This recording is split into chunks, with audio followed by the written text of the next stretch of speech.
Los Muertos, the Day of the Dead, is considered the most representative tradition of Mexican culture. The celebration takes place on 2 days. November 1st is dedicated to the soul of the children, and November 2nd is dedicated to the adults.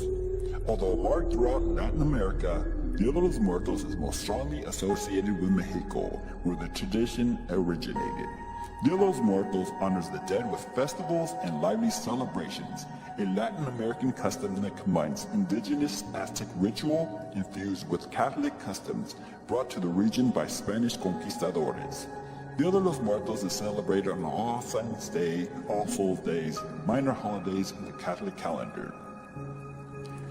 Death, as encounter with the unknown, has had different manifestations in different cultures, whether through literature or music or through customs and sacred rites. The fear and taboo surrounding death in today's Western civilization is understandable and even logical. But Mexican society has been able to give it a very particular, comprehensive, solemn, and festive point of view, which allows Mexicans to accept it from another way. When the taboo is overcome and death becomes part of life, fear is overcome and you are ready to face it. Mexicans do not fear or reject death, but accept it as part of the natural process, a journey to an uncertain, beautiful destination. The vision can only be explained through the history of Mexico and its old beliefs that prevail until today.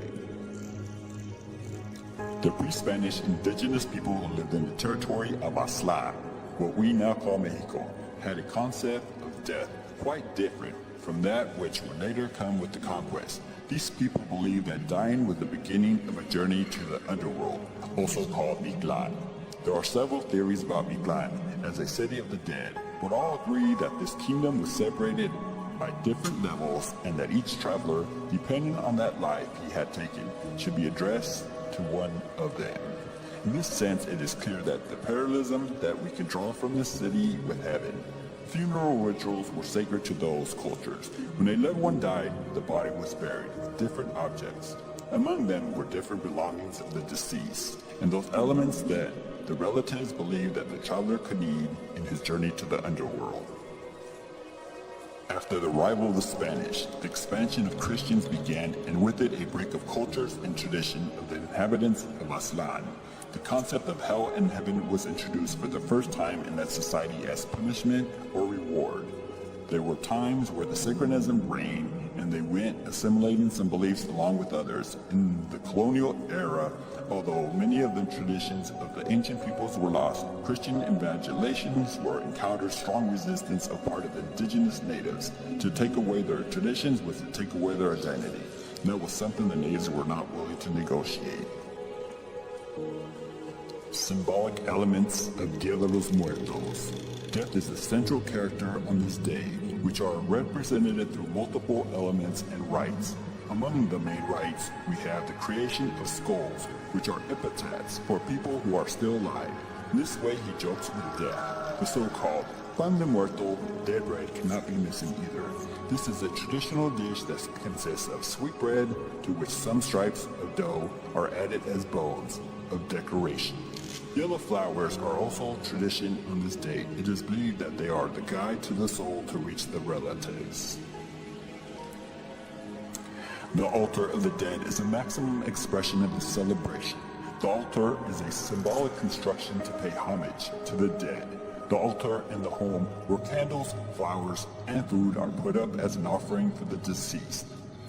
Vase of water. It is a symbol of purity. It also serves the spirit to refresh after his journey through the other world. Candles, veladoras. It is the light that guides the deceased in their journey to the material world.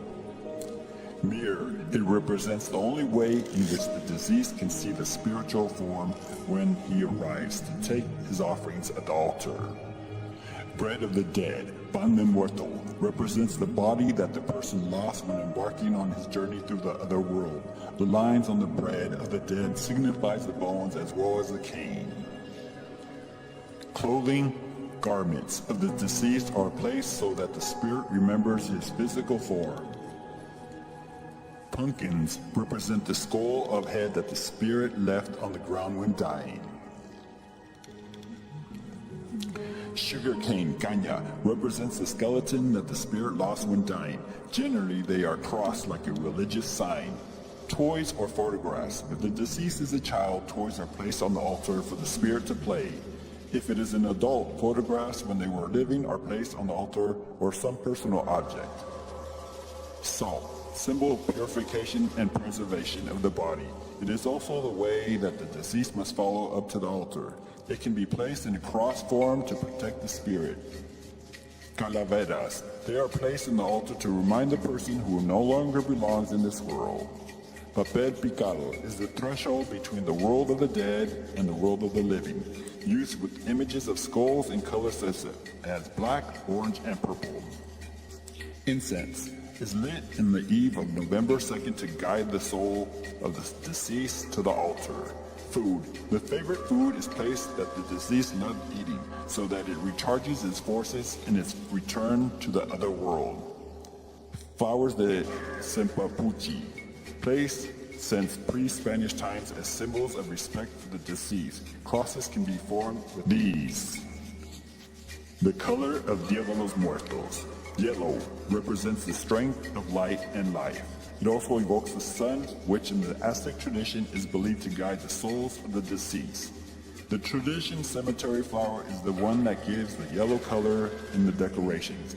That is why the petals of cemeteries are used to make robes, to guide the dead to their offerings. Purple represents Christian mourning. When they arrived in America, the Spaniards in the 6th century brought in their own celebrations of Day of the Dead, where they remembered the dead on All Saints' Day by turning the natives of the New World into sacramentism that blended the European and pre-Hispanic traditions, matching the Catholic festivities of All Saints' Day and All Souls, with the similar Mesoamerica festival, creating the present day Dia de los Muertos, Day of the Dead, and adding the purple color, which symbolizes Christian mourning in the celebration. Black, it refers to the pre-Hispanic religion, the Tilan, the place of blackness, and Mictlan, that is, the site of the dead. White, it means light, innocence, and purity. It is also used as a representation of the sky.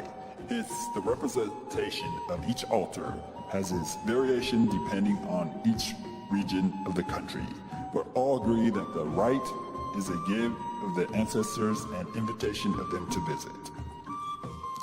The 7 steps of the altar. In the upper first step of the altar, the photograph of the favorite saint or the Virgin Mary, or a cross is placed.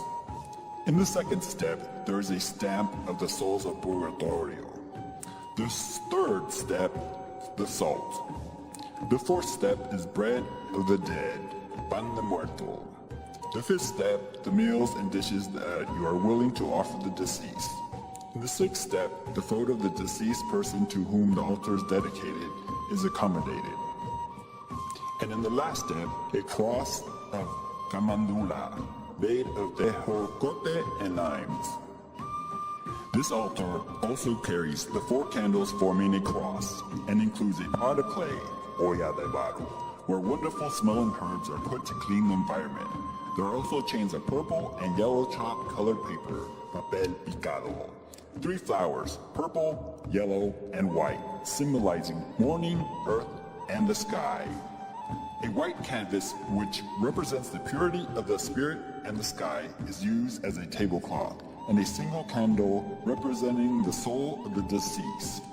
Maize and fruits are also offered as earth offerings, as well as the favorite dishes of the deceased, and sugar skulls, thus representing the skull of the ancient Aztecs. The most familiar symbol of Dia de los Muertos may be the calacas and calaveras, skeletons and skulls, which appear everywhere during the holiday. In candle suites, as parade masks, as dolls, calacas and calaveras are almost always portrayed as enjoying life, often in fancy clothes and entertaining situations. The celebration of each November 2nd begins with the bells of the church, accompanied by some rites, such as the creation of the altar of the dead. It is believed that the flowers The prayers and the different symbols that accompany the dead help the souls to return to earth to comfort their loved ones. Relatives are an active part of this ceremony, supporting the traveler and paying tribute. Assured that the dead would be insulted by mourning or sadness, Dia de los Muertos celebrates the lives of the deceased with food, drinks, parties, and activities the dead enjoyed in their life. Dia de los Muertos recognizes death as a natural part of the human experience, a continuum with birth, childhood, and growing up to become a contributing member of the community. On Dia de los Muertos, the dead are also part of the community, awakened from their eternal sleep to share celebrations with their loved ones. Today, the Day of the Dead celebration is a combination of different cultures and beliefs. Mexico is a multicultural country that knew how to preserve its ancient rites and in turn add different meanings and traditions of various peoples and cultures.